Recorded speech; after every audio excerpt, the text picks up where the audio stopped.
BLAలతో SIR రెండవ విడత ప్రక్రియ శిక్షణ శిబిరం నిర్వహణ. కరీంనగర్ జిల్లా గంగాధర మండలం మధురానగర్ కేంద్రంలోని ఓ ప్రైవేట్ ఫంక్షన్ హాల్లో కాంగ్రెస్ పార్టీ ఆధ్వర్యంలో SIR రెండవ విడత ప్రక్రియ శిక్షణ శిబిరాన్ని నియోజకవర్గంలోని చొప్పదండి, రామడుగు, గంగాధర, బోయినపల్లి మండలాల BLAలతో ఏర్పాటు చేశారు. ఈ కార్యక్రమానికి ముఖ్య అతిథులుగా చొప్పదండి నియోజకవర్గం SIR program coordinator Dudam Venkatramana, Choppadandi MLA Medipalli Satyam హాజరయ్యారు. ఈ సందర్భంగా వారు మాట్లాడుతూ, కేవలం తమిళనాడులోని ఒక్క స్టాలిన్ నియోజకవర్గంలోనే 30,000 ఓట్లు తొలగించబడడంతో చాలా తక్కువ ఓట్ల తేడాతో వారు ఓడిపోయారని గుర్తు చేశారు. దేశంలోనే బలవంతమైన నాయకురాలు మమతా బెనర్జీ అని, తాను సైతం స్వల్ప తేడాతో ఓడిపోయారు అన్నారు. వారికి మనకు తేడా ఏమిటంటే, ఎన్నికల సంఘానికి విజ్ఞప్తి చేసుకుందామనుకుంటే, మళ్లీ కొత్తగా చేర్చుకుందామంటే అవకాశం లేకుండా చేయడంతో వారు ఎన్నికలకు పోవడం వల్ల అలాంటి పరిస్థితులు వచ్చాయని తెలిపారు. ఈ కార్యక్రమంలో 4 మండలాల BLAలు, సింగిల్ విండో మార్కెట్ కమిటీ చైర్మన్లు, కాంగ్రెస్ పార్టీ నాయకులు, కార్యకర్తలు పాల్గొన్నారు. SIR విజయవంతం చేయడం జరిగింది. దానికి అందరికీ శుభాభినందనలు తెలియజేస్తూ, ఈరోజు SIR రెండవ విడత ప్రక్రియ శిక్షణ శిబిరం ప్రారంభం చేసుకోవడం జరుగుతుంది. భారతీయ జనతా పార్టీ అనేక రాష్ట్రాల్లో, పశ్చిమ బెంగాల్ కానీ, బీహార్ కానీ, మహారాష్ట్ర కానీ అనేక రాష్ట్రాల్లో చూసినట్టుంటే ఈ SIR ప్రక్రియలో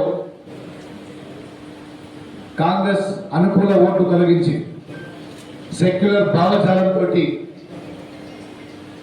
ఎవరైతే గ్రామాలలో ఐడెంటిఫై అయ్యారో, పట్టణాలలో ఐడెంటిఫై అయ్యారో, వీళ్ళ ఓటు ఖచ్చితంగా కాంగ్రెస్ పార్టీకి పోయే అవకాశం ఉంటుందని చెప్పి భారతీయ జనతా పార్టీ కుట్రపూరితంగా వాళ్ళ ఓట్లను తొలగించి ఒక స్టాలిన్ నియోజకవర్గంలోనే 30,000 ఓట్లు ఆ నియోజకవర్గంలో తొలగించడం జరిగింది.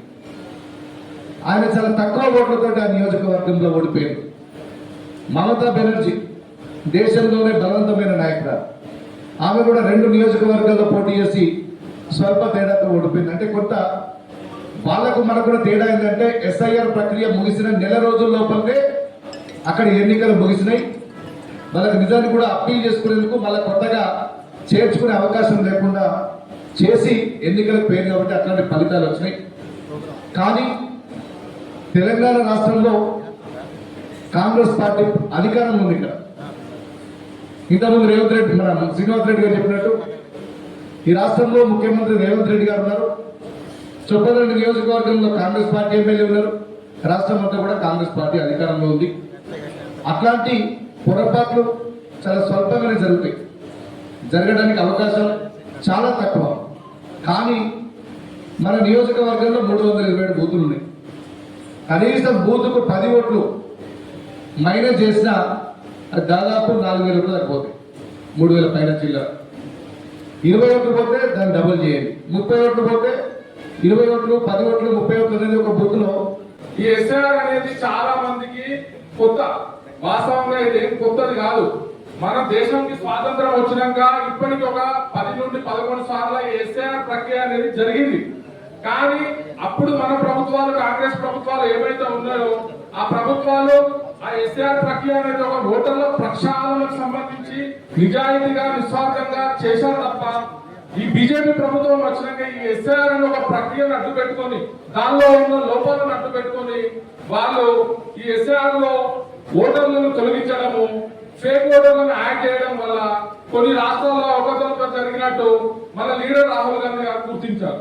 సో ఇంతకుముందు స్టార్టింగ్ లో మహారాష్ట్రలో ఒకసారి జరిగింది, తర్వాత హర్యానాలో, తర్వాత బీహార్ లో, నిన్నటికి మొన్న పశ్చిమ బెంగాల్, ఒక కరీంనగర్ కావచ్చు, ఒక హైదరాబాద్ లో. రూరల్ ఏరియాలో ఏంటంటే మన గ్రామాల్లో మనకు ఒక బూత్ లో 700-800 ఓట్లు ఉంటే మనం అక్కడ సంబంధించిన మన లీడర్లు, సర్పంచ్ కావచ్చు, మన నాయకులు కావచ్చు, వాళ్ళ ప్రతి ఒక్క ఓటర్ని వాళ్ళను డైరెక్ట్ గుర్తుపట్టగలుగుతాం. సో దానివల్ల ఇక్కడ మనకు ఓటర్ల తొలగింపు అనేది చాలా తక్కువ % ఉంటుంది. కానీ మనం కీడెంచి మేలించాలన్నట్టు రాబోయే రోజుల్లో ఇంతకుముందు ఒక సోదరుడు చెప్పిండు, దాదాపు 88.5% మనకు ఈ రోజు డ్రాఫ్ట్ లిస్ట్ లో వచ్చినాయి. ఒక 28,000 చిల్లర మనకు ఓట్లు తొలగించబడడం జరిగింది. అంటే ఏజీడీ లిస్ట్ కావచ్చు, లేకపోతే అనామలీస్ అనే అసాధారణ ఓట్లు అన్ని ఉంటాయి. సో దీని మీద మనం ఎక్సర్సైజ్ చేయాల్సిన అవసరం ఉంది. ఎందుకంటే గతంలో కొన్ని రాష్ట్రాలలో ఈ విధంగానే మహారాష్ట్ర కావచ్చు, మధ్యప్రదేశ్ లో కావచ్చు, బీహార్ లో కావచ్చు, కొన్ని బూతులలో అనుకోకుండా అసాధారణంగా ఒకటే ఇంట్లో 70 ఓట్లు, ఆ ఓనర్ కూడా తెలియదు. అసలు 70 ఓట్లు ఎవడో ఓట్లు కూడా ఆ ఓనర్ కూడా తెలియదు. ఆ ఇంటి ఓనర్ నెంబర్ ఎవరైతే ఉంటారో అతనికి తెలియదు. కానీ ఓట్లు అనేది యాడ్ కావడం జరిగింది. అక్కడ సంబంధించినప్పుడు ఏంటంటే ఎలక్షన్లు ఎప్పుడైతే జరిగినాయో దానికన్నా ఒక 3-4 నెలల వ్యవధిలోనే ఎస్ఐఆర్ ప్రక్రియ జరగడం వల్ల అక్కడ వాళ్ళు ఏంటంటే ఇమీడియట్లీ ఎస్ఐఆర్ కాగానే ఎలక్షన్లు వచ్చినాయి అక్కడ. సో దాని వల్ల ఏంటంటే అక్కడ మన నాయకులు కావచ్చు, ఎవరు కానీ దానికి సంబంధించిన క్లెయిమ్స్ కావచ్చు, కొత్త ఓట్లను యాడ్ చేయించడంలో ఇబ్బంది పడి అక్కడ మనం ఓడిపోవడం జరిగింది. కానీ మనకి ఇక్కడ అటువంటి పరిస్థితి లేదు. ఎందుకంటే మనకి ఇప్పుడు ఎలక్షన్లు ఇమీడియట్ గా లేవు. ఎందుకంటే 2.5 సంవత్సరాల టైం ఉంది. కాబట్టి ఒకవేళ మనం ఈ ప్రాసెస్ లో ఫైనల్ లిస్ట్ వచ్చినాక కూడా డ్రాఫ్ట్ లిస్ట్ లో మనం వీలైనంత వరకు మనం ఏవైతే మనం ఈ ఎస్ఐఆర్ సంబంధించిన ఓట్లను మనం కాపాడుకొని ఫైనల్ లిస్ట్ లో కూడా ఏమన్నా ఒక 10 ఓట్లు 15 ఓట్లు మిస్ అయినా కానీ మనం దాన్ని మళ్ళీ రివిజన్ చేసుకొని మళ్ళీ ఆ ఓట్లను కూడా ఫామ్ 6 పెట్టి కొత్త ఓట్లు అప్లై చేసే అవకాశం కూడా ఉంది.